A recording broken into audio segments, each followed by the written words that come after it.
नमस्कार मित्रों, सत्य की विजय में आपका स्वागत है। मैं हूं विजय त्रिवेदी।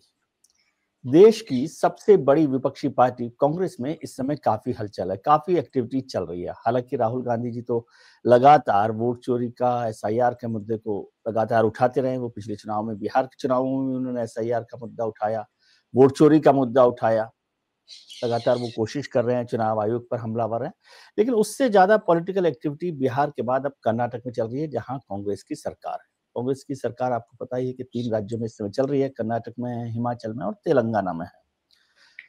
कर्नाटक की सरकार में मुख्यमंत्री हैं सिद्धारमैया साहब और उप मुख्यमंत्री हैं डीके शिव कुमार। दोनों कांग्रेस के बड़े कद्दावर नेता हैं। शिव कुमार साहब तो प्रदेश अध्यक्ष भी हैं। ऐसा बताया गया था कि जब पिछली बार ये सरकार बनी थी तो 2.5 साल का कोई कमिटमेंट किया गया, इस पर कोई बात नहीं हुई। लेकिन अब शिव कुमार जी, जिनका 2.5 साल पूरे हो गए सिद्धारमैया साहब के, वो इंतजार कर रहे हैं और शायद बेचैन होने लगे। पार्टी हाईकमान से बातचीत चल रही है। बताया गया है कि 29 तारीख को बैठक होने वाली है, मुलाकात होने वाली है दोनों नेताओं की, खड़गे साहब से, राहुल गांधी जी से। क्या चल रहा है, क्या होगा, क्या बदलाव होगा और कांग्रेस में और क्या-क्या चल रहा है, इस सब पर चर्चा करेंगे वरिष्ठ पत्रकार, राजनीतिक विश्लेषक और मेरे बड़े भाई पंकज शर्मा साहब से। जो पंकज शर्मा साहब कांग्रेस की एक-एक ईंट को समझते हैं। बहुत लंबे समय तक कांग्रेस पर उनकी नजर रही है। तो मैंने कहा कि पंकज जी से बेहतर कौन समझा सकता है हमको कांग्रेस। सर नमस्कार, आपका बहुत बहुत स्वागत है। क्या चल रहा है बेंगलुरु में? क्या ट्रैफिक जाम है कांग्रेस का? जैसा कि आप जानते हैं विजय जी, थोड़ी सी मुश्किलें तो हैं कर्नाटक में, और आज से नहीं है, थोड़ा पहले से भी हैं। और ये बात भी सही है कि जो हम लोगों की जानकारी है उसमें एक फॉर्मूला बना था जिसमें पहले सिद्धारमैया जी मुख्यमंत्री रहे और बाद में डीके शिव कुमार को मुख्यमंत्री का पद सौंपा जाए। अब वो 2.5 साल का था, 3-2 साल का था, जो भी कितने का था ये तो मुझे पता नहीं। लेकिन ये जिस तरह की चर्चा है कि 2.5 साल का था, तो समय अगर पूरा हो गया है तो डीके शिव कुमार जी के मन में स्वाभाविक तौर पर ये इच्छा होगी कि वो मुख्यमंत्री बने।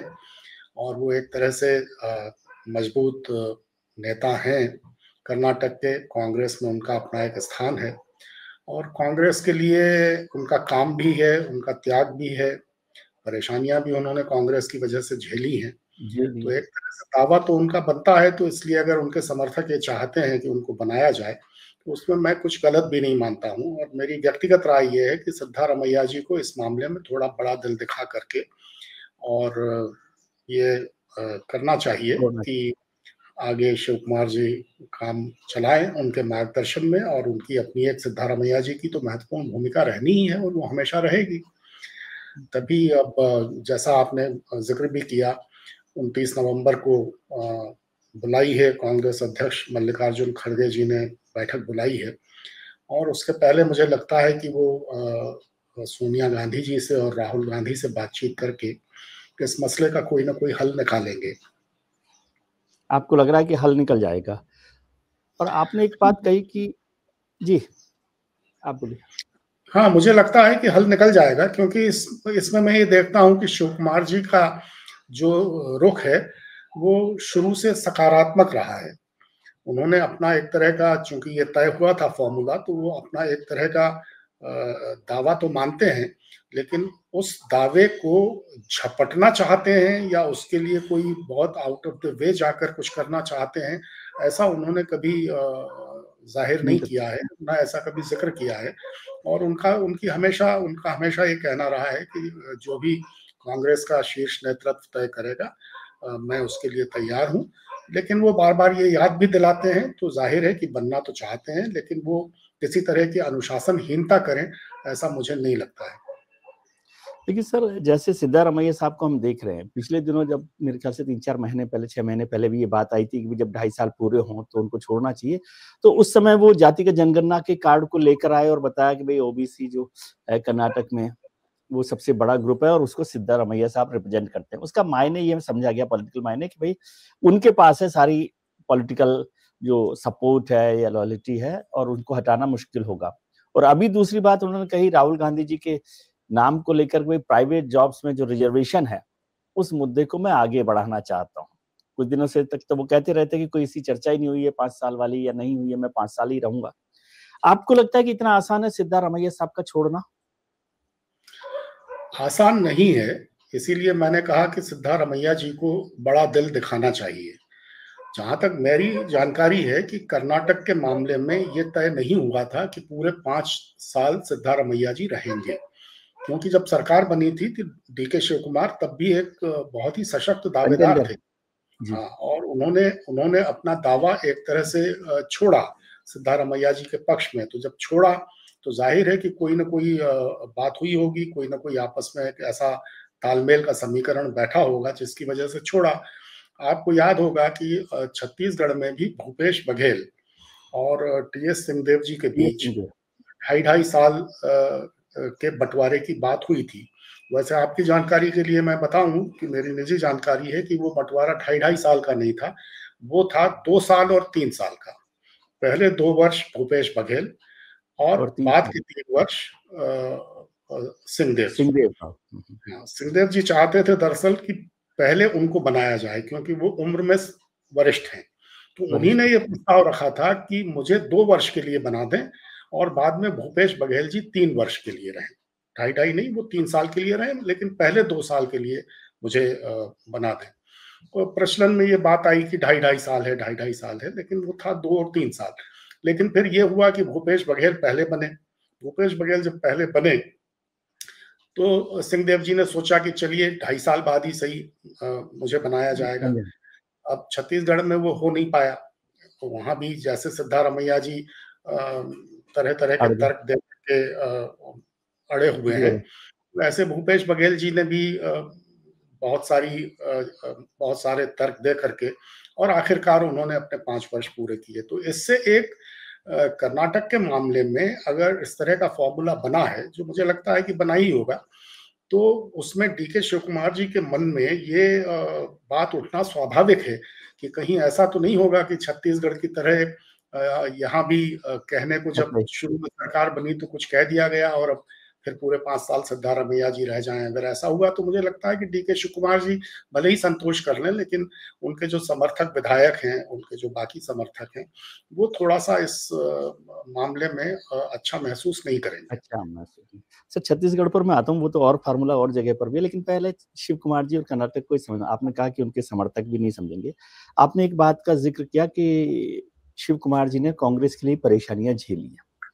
इसको मैं ऐसे देखता हूँ आपकी बात को आगे बढ़ाते हुए कि शिव कुमार जी ने कांग्रेस के लिए परेशानियाँ झेली और कांग्रेस की परेशानी के वक़्त में वो संकट मोचक रहे हमेशा ही, अलग-अलग तरीके से। तो क्या, और प्रदेश अध्यक्ष भी हैं और ताकतवर भी आपने कहा, और जब सरकार बन रही थी तब भी कंटेंडर थे। तो क्या ऐसा मजबूत नेता को अभी आप देख रहे हैं कि उनके पास, क्योंकि कर्नाटक मेरी बात हो रही थी, वो कहते हैं सिद्धारमैया साहब के पास अभी है और 135 एमएलए कांग्रेस के पास हैं, तो तोड़ना भी मुश्किल काम है।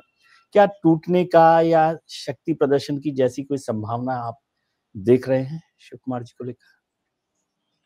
देखिए, खुलेआम शक्ति प्रदर्शन की तो मैं कोई आसार मुझे दिखाई नहीं देते हैं कि खुलेआम कुछ होगा। लेकिन जैसा कि आप भी जानते हैं कि समय-समय पर अभी भी शिव कुमार जी के कई विधायक दिल्ली आकर के बातचीत कर रहे हैं जी। और शीर्ष नेतृत्व से मिल रहे हैं, बाकी लोगों से भी मिल रहे हैं। और भी बीच-बीच में ये होता रहा है, सिद्धारमैया जी के जो समर्थक हैं, वो भी अपनी अपनी तरफ से ये कोशिश करते हैं। तो कोशिशें तो दोनों तरफ से बरकरार हैं। मुझे नहीं लगता कि ऐसी कोई नौबत आने वाली है कि जिसमें खुलेआम शक्ति परीक्षण जैसा कुछ हो। जो भी मामला होगा भीतर की बातचीत से उसका समाधान निकलेगा और दोनों चूँकि परिपक्व नेता हैं, डीके शिव कुमार भी और सिद्धारमैया जी तो खैर बहुत परिपक्व हैं ही। तो मुझे व्यक्तिगत तौर पर ये उम्मीद है कि अंततः सिद्धारमैया जी अपनी ज़िद को छोड़ेंगे छोड़ देंगे। और नेतृत्व को एक थोड़े उनसे जो बेहतर माने रास्ता युवा ने निकालेंगे, रास्ता निकाल देंगे। हाँ, यंगर यंगर लीडरशिप को आगे आने का मौका देंगे। सर जैसे कांग्रेस में अक्सर मैं देखता हूँ कि जब भी इस तरह की बात होती है तो कोई तीसरा नाम और आ जाता है कि ये इनको भी मत बनाइए, क्योंकि सिद्धारमैया साहब कहे कि नहीं शिव कुमार जी को मत बनाइए, और शिव कुमार जी के नहीं अब सिद्धारमैया जी नहीं रहना चाहिए। तो तीसरा नाम भी क्या कर्नाटक में आप संभावित देखते हैं? तीसरा नाम भी हो सकता है। तीसरा नाम भी हो सकता है, और मैं आपका इशारा भी समझ रहा हूं कि बहुत से लोग ये चर्चा चला रहे हैं कि शायद कांग्रेस अध्यक्ष मल्लिकार्जुन खड़गे जी खुद भी मुख्यमंत्री बनकर जाना पसंद करेंगे। लेकिन मेरा मानना यह है, और जो मेरा ऑब्जर्वेशन है, कि मल्लिकार्जुन खड़गे जी इस दौड़ में नहीं है और अंततः वो इसमें कोई दिलचस्पी नहीं लेंगे। मुझे नहीं लगता कि कांग्रेस अध्यक्ष जैसा पद छोड़कर और विपक्ष के नेता का पद छोड़कर और वो कर्नाटक का मुख्यमंत्री बनना पसंद करेंगे। लेकिन जैसा आपने कहा, ठीक है, कोई और नाम ऐसा हो सकता है कि जो जी सिद्धारमैया परमेश्वर जैसा नाम या दोनों बयान सहमत हो जाएं। जी परमेश्वर का नाम भी चलता रहता है कि वो भी लगे रहते हैं। एक चीज समझाइए सर, आपने छत्तीसगढ़ का जिक्र किया, इतने सारे उदाहरण हुए, खासतौर से अभी पिछले 10 साल में। छत्तीसगढ़ का आपने बता ही दिया कि भूपेश बघेल और टी सिंहदेव के बीच में हुआ। राजस्थान में ये झगड़ा बहुत लंबे समय चला, अशोक गहलोत जी और सचिन पायलट के बीच में। वहां भी ये अंडरस्टैंडिंग बनी हुई। उस समय भी सचिन पायलट वहां पर कांग्रेस के अध्यक्ष थे और चुनाव लड़ाया था उन्होंने, मोटे तौर पर जितना मुझे याद आ रहा है। मध्य प्रदेश में आप देखिए कि कमलनाथ जी और ज्योतिरादित्य सिंधिया के बीच में हुआ, वो तो पार्टी टूट गई वहां पर और सरकार भी गिर गई। तो क्यों सरकार के इस स्तर पर जो पार्टी हाईकमान है या पार्टी लीडरशिप है, वो फैसला क्यों नहीं लेती? और क्या जो बात होती है कि सारी जगह तो जनरेशनल चेंज चल रहा है और यहाँ लीडर सेंटर में राहुल गांधी जी हैं, लेकिन स्टेट्स में जो यंग लीडर्स हैं उनको मौका नहीं मिल रहा। देखिए, राजस्थान और मध्य प्रदेश का मामला मेरे ख्याल से अलग तरह का था। राजस्थान में भी और मध्य प्रदेश में भी इस तरह का कोई फॉर्मूला नहीं बना था कि आधे समय बाद किसी और को मुख्यमंत्री पद की कमान सौंपी जाएगी। हाँ, अपनी अपनी महत्वाकांक्षाएं जरूर थी, सचिन पायलट की भी थी और ज्योतिरादित्य सिंधिया की भी थी, वो एक अलग मुद्दा था। लेकिन कर्नाटक और छत्तीसगढ़ में इस तरह की कोई सहमति हुई कि आधे आधे वक्त जो है वो दोनों को मौका मिलेगा। तो ये दोनों अलग अलग चीजें हैं। अब रही बात ये जो आपने पूछा विजय जी कि नए लोगों को मौका देने में देरी क्यों होती है और फैसले लेने में देरी क्यों होती है। ये कि कांग्रेस का शुरू से जिस तरह का स्वभाव रहा है, कांग्रेस का जो शिखर नेतृत्व है वो हमेशा ये कोशिश करता है कि सबकी सहमति लेकर किसी निष्कर्ष पे पहुंचा जाए। और आप जानते हैं कि इतनी बड़ी पार्टी में सबकी सहमति लेकर किसी निर्णय पर पहुंचना कोई आसान काम नहीं है, एक चीज।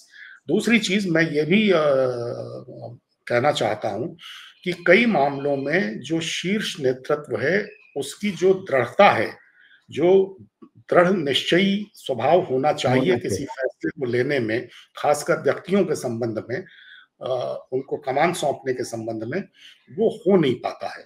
कांग्रेस में एक साथ इतने पहलू और परत दर परत इतनी चीजें काम करती हैं कि किसी न किसी दबाव में आकर, किसी न किसी मजबूरी में आकर शीर्ष नेतृत्व को भी जो वो चाहता है वो कर नहीं पाता है। ये बहुत से मामलों में ये हम सभी लोगों का अनुभव है, हम सभी लोगों ने ये देखा है कि शीर्ष नेतृत्व चाहता है कुछ और करना, लेकिन अंततः उसको करना कुछ और पड़ता है।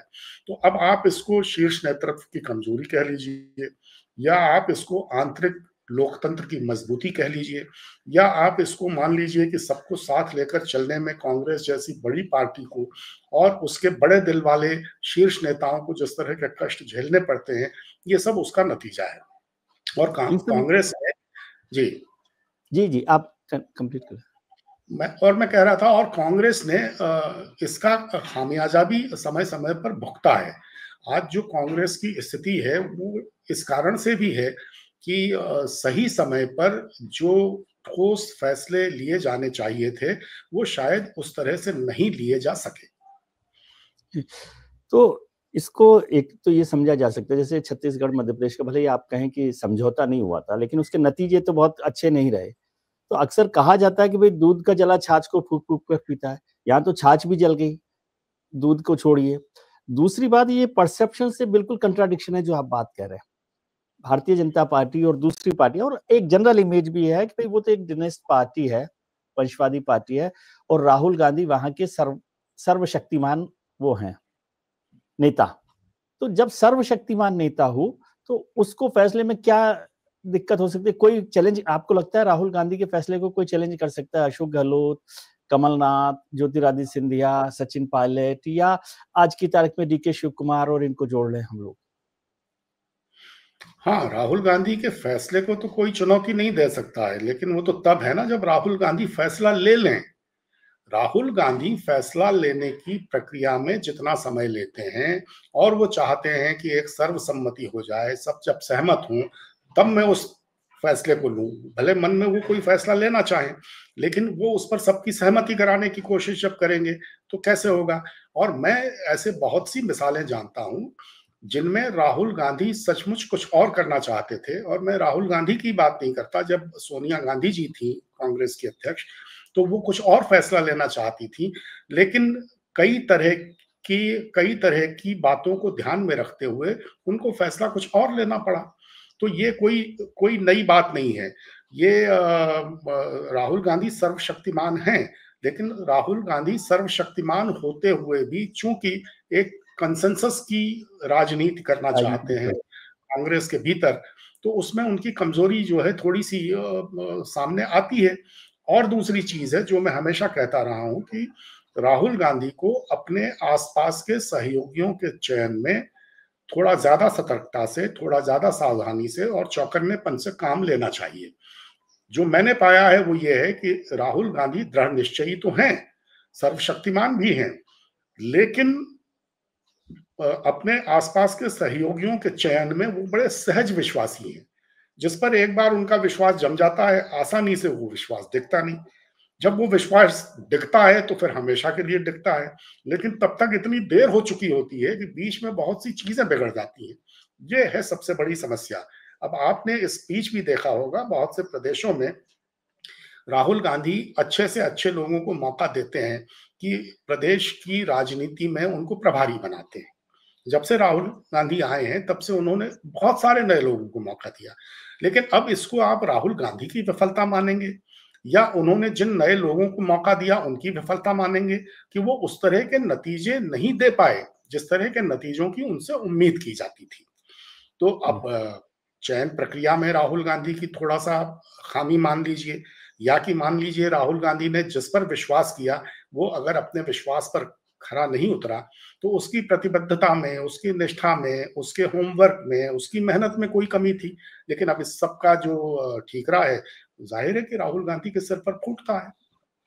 सर, आपने दो शब्द काम में लिए, दृढ़ निश्चयी है, सर्वशक्तिमान है, और कंसेंसस की वजह से फैसला नहीं लेते, लेकिन उसका परसेप्शन क्या जाता है कि वो एक कमजोर नेता है। मैं बहुत थोड़ा सा हो सकता है रूड लग रहा हूं, लेकिन ऐसा लोग समझते हैं कि वो कमजोर नेता, नेतृत्व कमजोर है कांग्रेस का जो फैसला नहीं लेता। पहली बात। दूसरा, आपने जो सहयोगी की मैं उस पर चर्चा करूंगा आगे भी, लेकिन जिन सहयोगियों पे वो भरोसा करते हैं तो ये भी तो नेतृत्व की, आप उन्हें, वो बात ठीक है कि वो लोग धोखा दे रहे हैं, लेकिन ये तो आपको पहचान करनी ना आदमी की। तो क्या वो आदमी की पहचान करने में ठीक नहीं हो पाता है, गड़बड़ रहती है? क्योंकि जितने लोग कांग्रेस छोड़ के गए वो तो सारे कांग्रेस के विश्वास, राहुल जी के विश्वास पात्र लोग थे।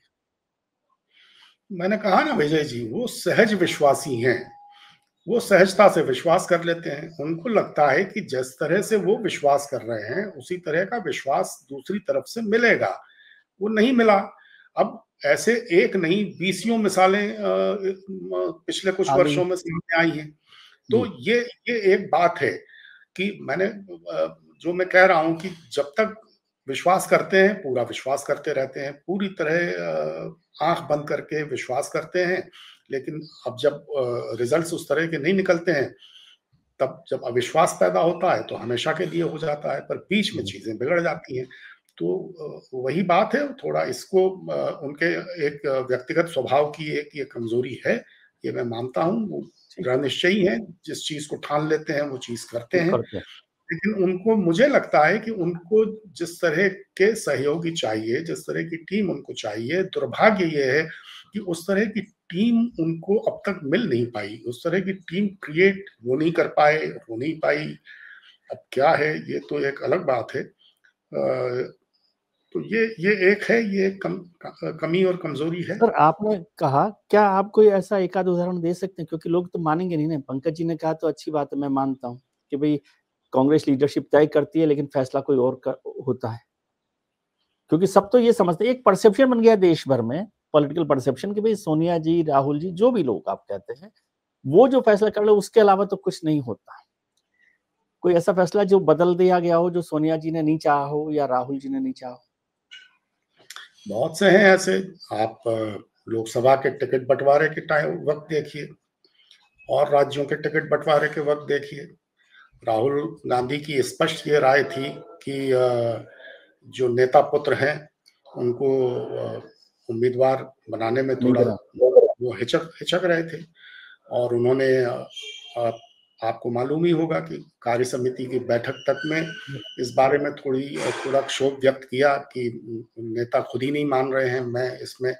तो अब ये भी एक वो है कि तो ऐसे एक नहीं कई वो बहुत हैं, सारे कई उदाहरणों से बहुत सारे मौके हो सकते उदाहरण हैं, टिकट बंटवारे के हैं, पद स्थापनाओं के हैं, जिस तरह के लोगों की नियुक्तियां संगठन में हुई, तो वो किसी और कुछ और लोगों के अपने अपने विश्वास पात्र लोगों के भरोसे में आकर जिस तरह की नियुक्तियां हुई, वो लोग उसमें खरे नहीं उतरे। और जैसा आपने कहा कि ज्योतिरादित्य सिंधिया से लेकर आरपीएन सिंह से लेकर जतिन प्रसाद से लेकर बहुत मिलिंद से ऐसे देवड़ा। लोग बहुत ही विश्वास पात्र थे और उन्होंने क्या किया। और सचिन पायलट ने भी अपनी महत्वाकांक्षा के चलते थोड़ा तो सीमा से ऐसा आगे तक, सीमा हाँ, से आगे थोड़ा तक। तो दिखाया था कि जो जो मेरे हिसाब से उनको नहीं करना चाहिए था। ये सब चीजें तो हैं। सर, ये जो बात हो रही है, आपने टीम की बार बार बात की, आजकल मेरे को एक नया शब्द वहां पर कांग्रेस में सुनाई दिया, जय जगत। ये जय जगत का क्या कॉन्सेप्ट है? जो कहते हैं कि लोग राहुल गांधी जी जय जगत की सुनते हैं और उसके अलावा किसी की नहीं सुनते, बल्कि जय जगत की वजह से राहुल गांधी से मिलना सबसे मुश्किल काम है। ज्यादातर लोगों की वैसे ये शिकायत रहती है। अभी जय जगत क्या है ये तो मैं सचमुच नहीं जानता हूँ, इसकी कोई व्यक्तिगत जानकारी मुझे नहीं है। लेकिन ये बात सही है कि लोग ये शिकायत करते हैं कि राहुल जी से मिलना आसान नहीं है। राहुल जी से मिलने का जो समय मांगते हैं, पता नहीं वो पुटअप होता है ठीक से कि नहीं होता है। राहुल जी खुद नहीं मिलना चाहते, ऐसा तो मुझे नहीं लगता। मुझे लगता है कि बीच में कहीं कोई इस तरह का गैप है, बीच में कहीं कोई इस तरह का खालीपन है कि बात राहुल जी तक उस तरह पहुंच ही नहीं पाती कि उनसे कौन-कौन मिलना चाहता है। ऐसा मुझे कई बार ऐसा एहसास होता है। मैं भी ऐसे कई लोगों को जानता हूँ, जो मुझसे बता चुके हैं कि वो लगातार 2-2 3-3 साल से समय माँग रहे हैं 2 और साल उनको से, 3 समय साल से, और उनको समय नहीं मिलता। नहीं मिला। और मतलब वो ऐसे कोई अनाम लोग भी नहीं हैं, ऐसे अनाम लोग भी नहीं हैं। उन लोगों की कांग्रेस पार्टी में अपनी एक भूमिका रही है, अपना एक योगदान रहा है और अभी भी वो लोग काम के हैं, ऐसा नहीं कि नहीं है। तो मुझे लगता है कि राहुल गांधी को ये मालूम हो कि कोई मुझसे मिलना चाहता है और राहुल गांधी उसको न मिले, ऐसा मुझे नहीं लगता। मुझे लगता है कि ये सब इस कारण से होता है कि जिन लोगों पर ये ज़िम्मेदारी है कि वो राहुल गांधी तक ये संदेश पहुँचाएँ कि फलाँ-फलाँ सज्जन आपसे मिलना चाहते हैं, क्या वो अपना काम पूरी निष्ठा और पूरी प्रतिबद्धता से कर रहे हैं। ये एक है। मैं बहुत विस्तार में जाके आपसे नहीं कहना चाहता, लेकिन एक बहुत बड़े सहयोगी दल के एक बहुत बड़े नेता के बारे में इस तरह की बात हुई कि राहुल गांधी को और सोनिया गांधी को ये पता ही नहीं था कि वो मिलना चाहता है। ये वो कुछ कारण है जिस वजह से उनसे बात करनी चाहिए। और बाद में फिर इधर-उधर से जब पता चला, हमारे आपके जैसे लोगों ने कुछ बताया, तब ये जाके मालूम चला। तो मुझे भी बड़ा आश्चर्य हुआ कि ऐसा कैसे होता है कि इतनी महत्वपूर्ण बातें जिन लोगों की ज़िम्मेदारी है कि राहुल जी तक पहुँचाएँ, वो नहीं पहुँचाते हैं। जब सब चीज़ों पर राहुल जी खुद ही निगाह रख पाएँ, ऐसा संभव ही नहीं है। इसीलिए तो इतने सब सहयोगी हैं उनके, जिनको वो जो आस-पास लोग हैं वो काहे के लिए हैं? उनका अपना ज़िम्मेदारी है, वो पूरी करें। वो सब सर औपचारिक आप पदों बहुत पर हैं। जी, सर आप बहुत लंबे समय तक तमाम राजनीतिक लीडरशिप के साथ रहे हैं, आपका साथ रहना हुआ है, उनको देखना हुआ है। यदि मैं राहुल जी को बेनिफिट ऑफ डाउट भी दे दूं कि वो ठीक है, भले आदमी हैं, तो ज्यादातर लीडर्स डिफरेंट सोर्सेज रखते हैं अपनी इंफॉर्मेशन के लिए, वो किसी एक पर ट्रस्ट नहीं करते। क्योंकि ये कोई बहुत अच्छी बात नहीं, मैं इसको बेनिफिट ऑफ डाउट के तौर पर भी नहीं देना चाहता कि कोई 3 साल तक नहीं मिल पाए या कोई बड़े लीडर को किसी दूसरी पार्टी के बड़े लीडर को कोई बात कहनी है, वो कम्युनिकेट नहीं हो पाए और आप जो है केवल ये क्लीन चिट देंगे। नहीं, राहुल जी को पता होता। ये जिम्मेदारी किसकी? राहुल जी की जिम्मेदारी है ना, पंकज जी और विजय त्रिवेदी की जिम्मेदारी तो नहीं है। तो ये तो लीडरशिप की कमजोरी के तौर पर, मतलब मैं साफ तौर पे पूछूं, क्या ये कमजोर लीडरशिप को गुण आप मानते हैं? गुण अवगुण जो भी लीडरशिप, उनकी लीडरशिप कमजोर है ये मैं नहीं मानता हूं। जैसे मैंने कहा ना कि उनका व्यक्तियों के चयन का जो पैमाना है, उस पैमाने में कहीं ना कहीं कोई खामी है, जिसकी वजह से वो जिम्मेदारियां ऐसे लोगों के हाथों में जाती हैं जो उन जिम्मेदारियों को पूरा नहीं करते।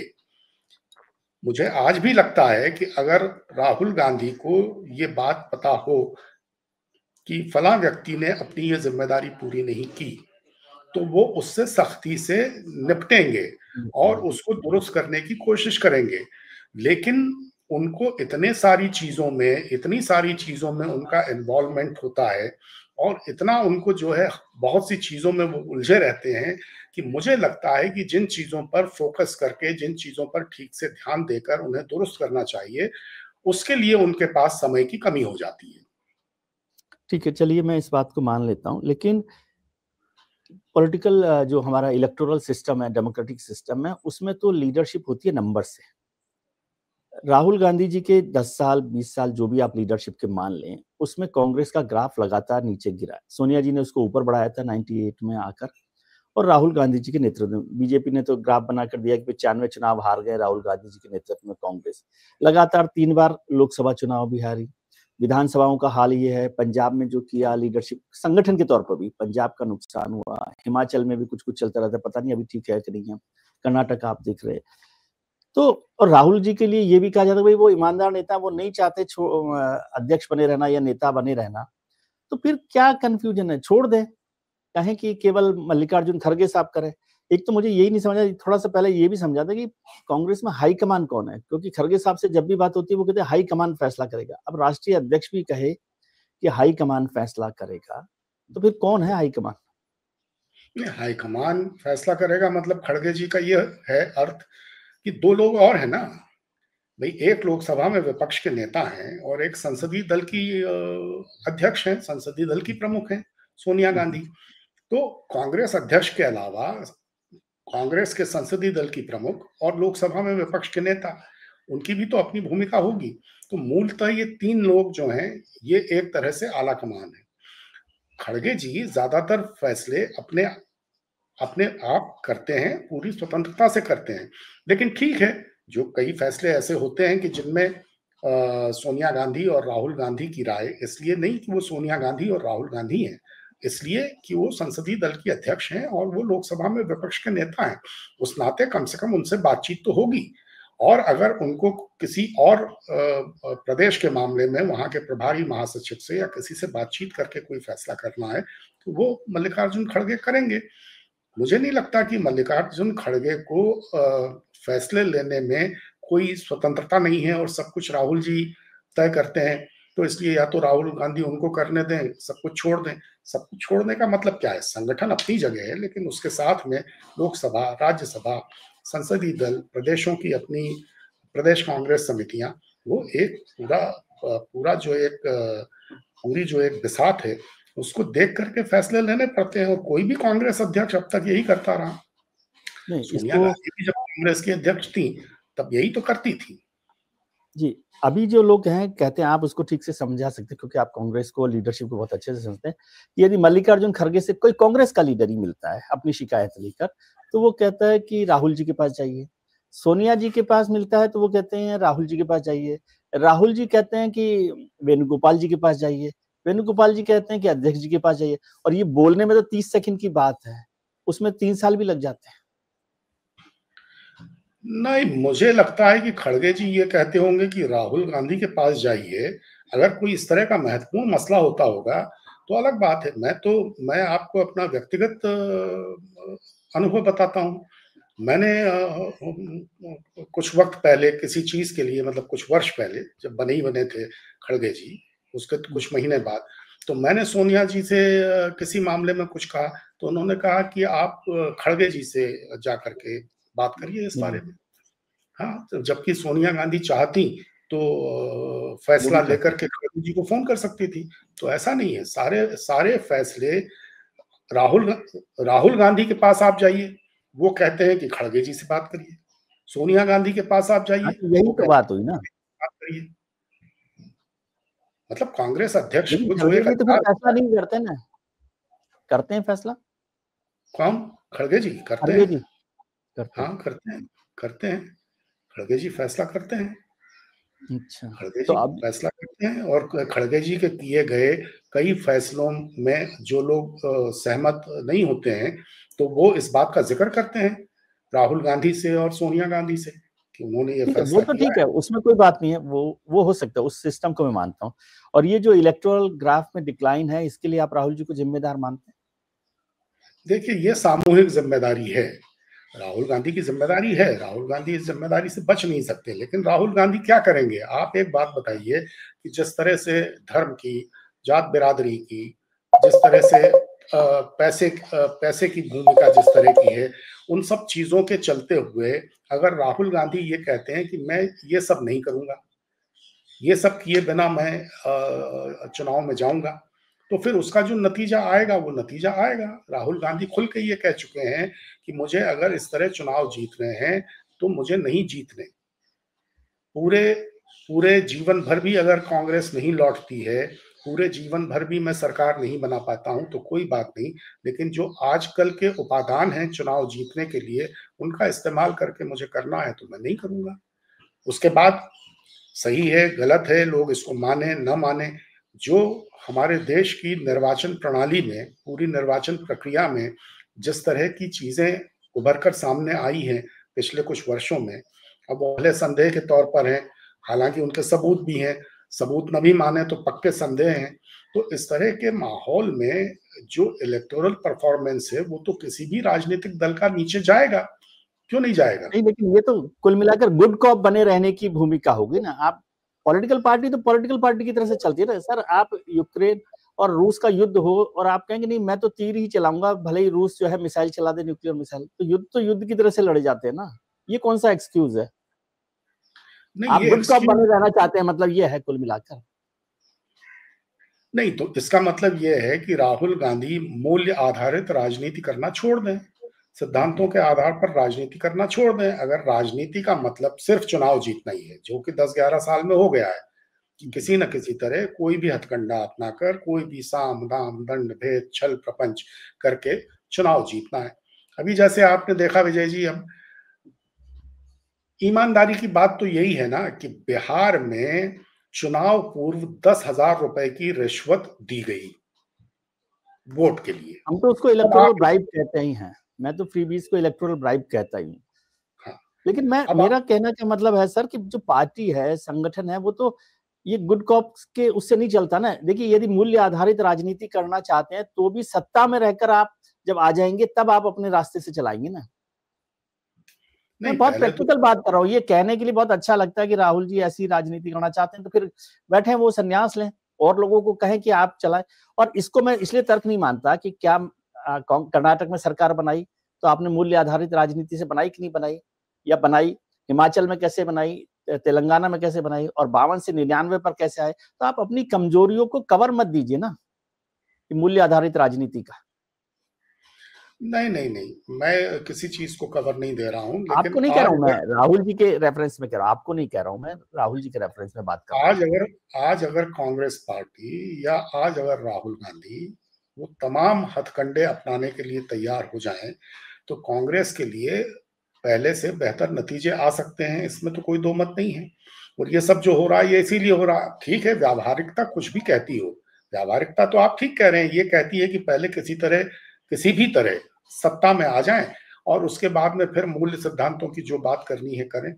लेकिन अगर आप सत्ता में आएंगे उन उस तरह के का रास्ता अपनाकर, तो फिर सत्ता में आने के बाद कैसे आपका रास्ता अचानक पवित्र हो जाएगा? वो नहीं होगा। इस वक्त क्या है कि इस वक्त देश में जिस तरह की राजनीति चल रही है, उसमें सफलता असफलता चुनावी जो है वो अपनी जगह है, लेकिन एक राजनीति है जो सत्ता पक्ष कर रहा है। सब सब इस बात पर सहमत हैं, जो उनको वोट देते हैं, जो उनके समर्थक हैं, वो भी इस बात पर सहमत हैं कि सत्ता पक्ष जो राजनीति कर रहा है, उस राजनीति को करने के लिए वो जिस तरह के हथकंडे अपना रहा है, वो उचित नहीं है। ये बात सत्ता पक्ष के समर्थक भी कहते हैं।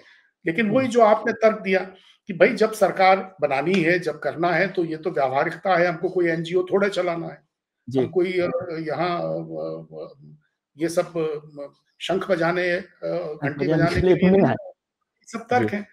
लेकिन अब ठीक है, राहुल गांधी उसको नहीं मानते हैं, सोनिया गांधी उसको नहीं मानती हैं।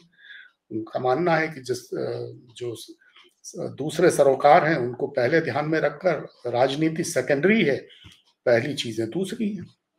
ठीक है, तो आखिरी सवाल, ये मूल्य आधारित राजनीति का आपने जिक्र किया इलेक्टोरल पर, चलो मान लेते हैं, तो विपक्ष की राजनीति में भी ये संकट मूल्य आधारित राजनीति का है कि जो सहयोगी दल हो सकते हैं विपक्ष के, वो आपके साथ नहीं खड़े होते?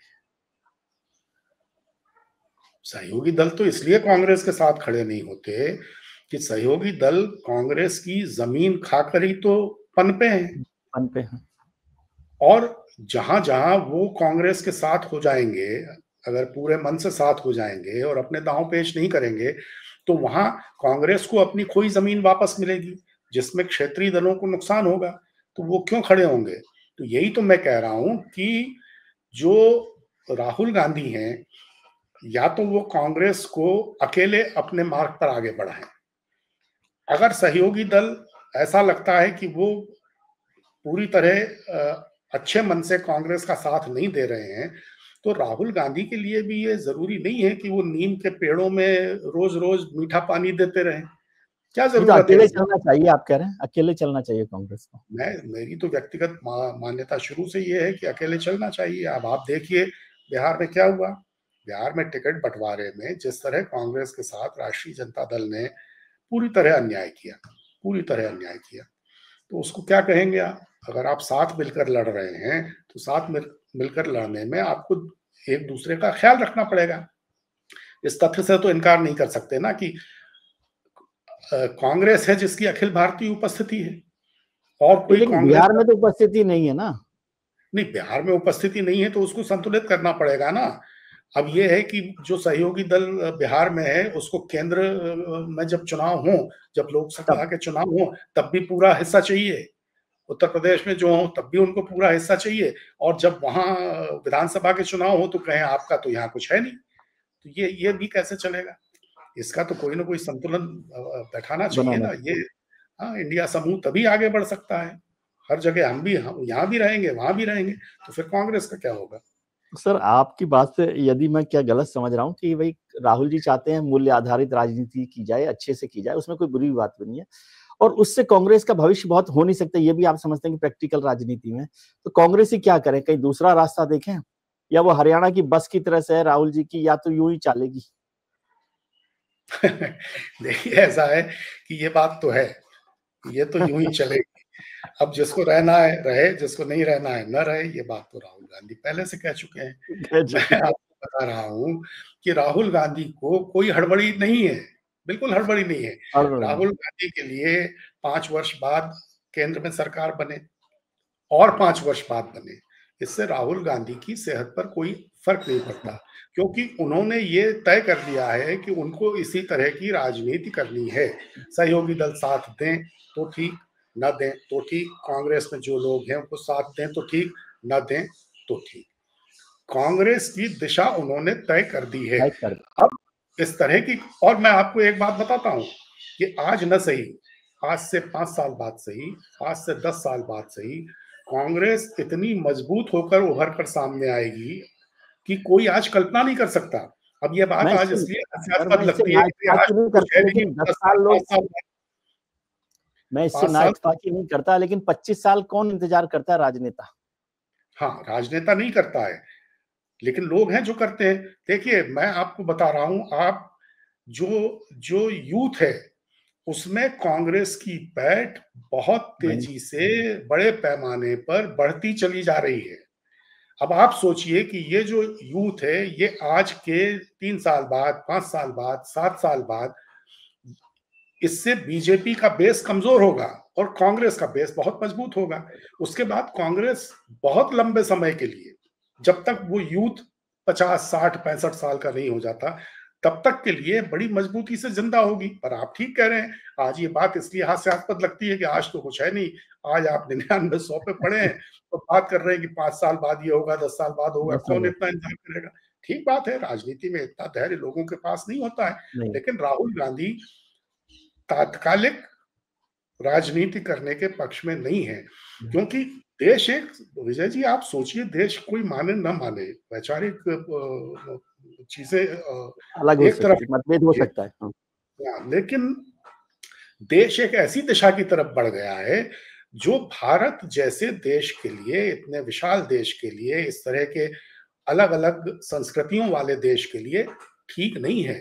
जिस तरह का सामाजिक विभाजन हो गया है, जिस तरह से चीजें आगे बढ़ रही हैं, वो भारत जैसे देश के लिए ठीक नहीं है। अगर इनमें सुधार नहीं होगा तो ये बहुत बहुत बहुत बड़ा खतरा सामने आ गया है। ये तो कहने की बात है ना कि लोकतंत्र खतरे में है, लोकतंत्र खतरे में है। लोकतंत्र खतरे में है का मतलब ये है कि हमारे जो बुनियादी मूल्य थे, जो मूल्य है, बुनियादी वो खतरे में, वो बुनियादी दिशा थी, उससे हम पूरी तरह भटक गए हैं, भटका दिए गए हैं। और आज का जो हमारा सत्तारूढ़ नेतृत्व है, वो इसको बजाय नियंत्रित करने के, इसको बढ़ावा देने का काम कर रहा है। तो इससे आखिर कोई तो उबारेगा, तो राहुल गांधी उस काम में लगे हुए हैं। चलिए सर, देखते हैं, शुभकामनाएं, आपने वक्त निकाला उसके लिए बहुत बहुत धन्यवाद। और हम सोचते हैं कि कांग्रेस के लिए भी अच्छा, क्योंकि एक मजबूत विपक्ष हुआ है और मूल्य आधारित राजनीति भी चले। अब ये तो राहुल जी को तय करना कि किस रास्ते पर चलना चाहते हैं, लेकिन आपने वक्त निकाला और बहुत बेहतर तरीके से कांग्रेस की संगठन की जानकारी दी, उसके लिए बहुत शुक्रिया। Thank you very much.